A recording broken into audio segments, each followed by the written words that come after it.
Hello, my name is Lorenzo Nava, speaking to you on behalf of Rescogita, the startup grounded on eco-psychology. Now, um, are you good at imagining things? Are you good at coming up with stuff, with images, sounds, sensations? Great, because let you into a secret. Everything that you come up with has a meaning. And what we are going to discover today is actually meaning making of whatever images pop up into our minds. We are going to take you to the magical world of Gestalt. Gestalt or Gestalt. What is it? What is Gestalt? Gestalt is about applying the power of awareness, useful to you as learners who actually do work on your own awareness, facilitating your own self-discovery and self-identification through your habits. People can be unaware of patterns when answering to situations and problems, and especially those response patterns which mess up with your ability to answer and react constructively to challenges. To quote philosopher Kierkegaard, "Be with what is, so that what is possible may become." So, Gestalt is an approach that uses all that happens in the moment as a ground for you to explore and to experiment. And the Gestalt model goes roughly like this. Gestalt puts the emphasis on the model that the whole of anything is greater than its parts. What does that mean? Hint: the word Gestalt per se means something is placed or put together. This means that if we analyze the parts under the microscope, we will not get the whole picture. That part we are analyzing is actually a part of something greater, something bigger. Maybe your challenges in finding the right education or professional career, for example, are to be found somewhere else, outside the educational sphere or outside the professional sphere.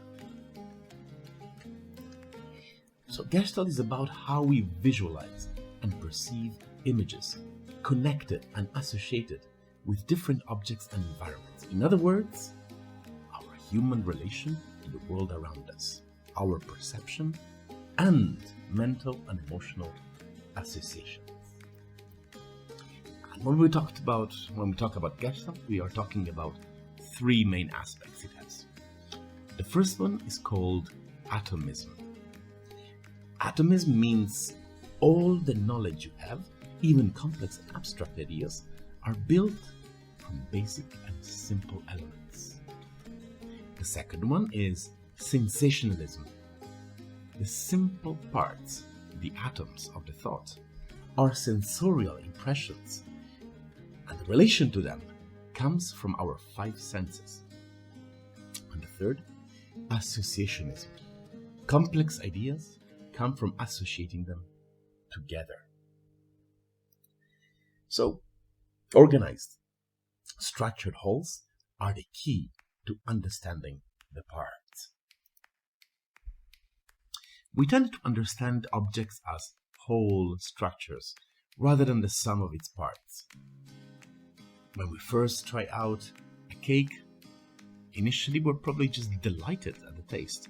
Maybe later we will think about the single ingredients that can make it up to reproduce it.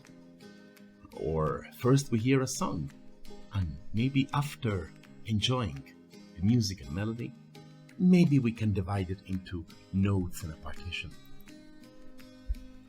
Gestalt focuses on the whole and problem-solving functions from understanding, focusing on understanding the processes by which people transition from having no idea on how to solve a problem to understanding the whole problem and therefore solution. So this understanding we talk about, it deals with three main processes. The first one is an unconscious leap in thinking. The second one is the increased amount of speed in mental processing. And the third one is a series of shortcuts in normal and rational reasoning. Now that we've seen the aspects, we're going to look at which are the main elements which actually make Gestalt a very powerful tool and knowledge tool. So, the first element it's figure ground. The second one, similarity. The third, proximity. The fourth, common region. The fifth, continuity. Sixth, closure. Seventh, focal point. And we can understand the seven as the key components that need to be included in any Gestalt process. And we shall discover them one by one. Figure ground. We instinctively perceive objects and situations being either in the foreground or in the background. And then accordingly, we either move them to the front of attention or to the very back. For example, describe a situation and visually or graphically as a detailed picture. Maybe the last job interview. What is on the foreground? And what is on the background of this picture that you are describing? Then you can swap the focus and bring to the foreground things that are now blurry in the background. Zoom in, zoom out, and stimulate your imagination of how you relate to this memory. Similarity. That is when things appear to be similar to each other. So we group them together and tend to believe that they have the same purpose. For example, here you can explore your challenge and the connection with the challenge and identify if there are similar challenges to which you connect in the same or similar way, or break down the challenge into details and see if the existing relation or response concerns the whole challenge, or maybe just some aspects. This is going to increase the spectrum of possibility you have and choices. Proximity. This principle says that things that are close together appear to be more related than things which are far from each other. For example, group together challenges and responses that look similar and next to each other. One as an example may be how insecurity affects some aspects of your life. You can explore options and find if it really is the same type of insecurity, or are the concerns different? Work out solutions to single smaller challenges instead of being overwhelmed by a huge one. Common region. When objects located within the same close region, we perceive them as close together. For example, the solutions, necessary steps, fears, challenges may be related to just the part of your life. Either way, you have two choices: a microscope, dig and go deep into the detail; helicopter view, detach and observe from above. Continuity. Elements that are arranged on a line or a curve are perceived to be more related than those not on the line or a curve.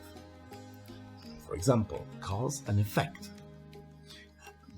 Many of us believe we have no control over the problems that we face, and we are on the side of effect.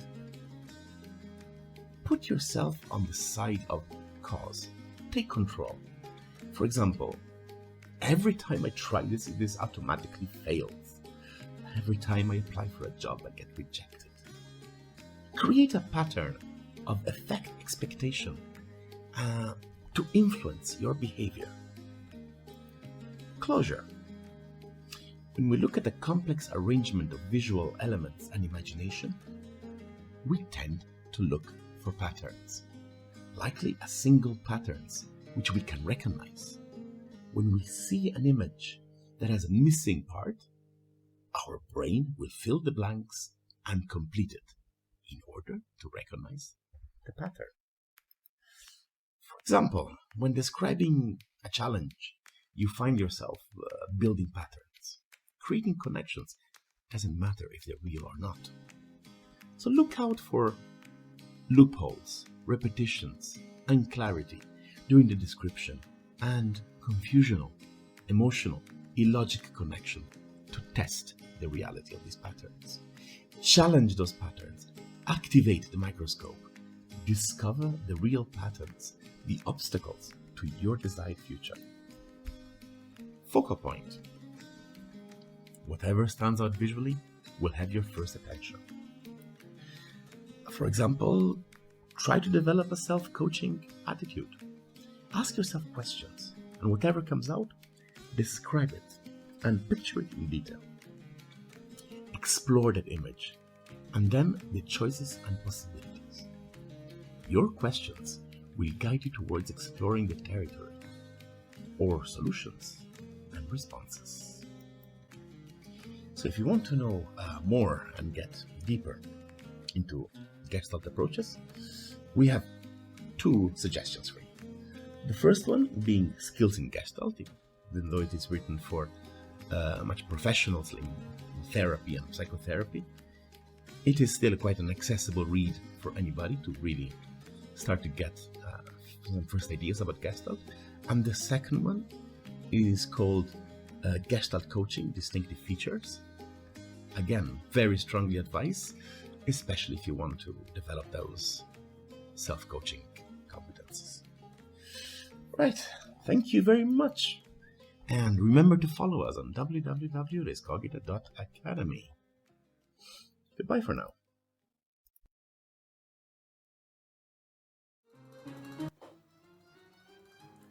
So, any new findings, discoveries, new awareness that came up from this small journey we took together? I truly hope so. And in case you would like to get in touch with us, to share, do find us on Facebook, on LinkedIn, on our blog. Would be more than happy to hear about your discoveries, your awareness, your new learnings, or questions, or maybe even contribution. We'd be extremely happy. So until the next episode, goodbye, and please take very good care of yourself. Goodbye.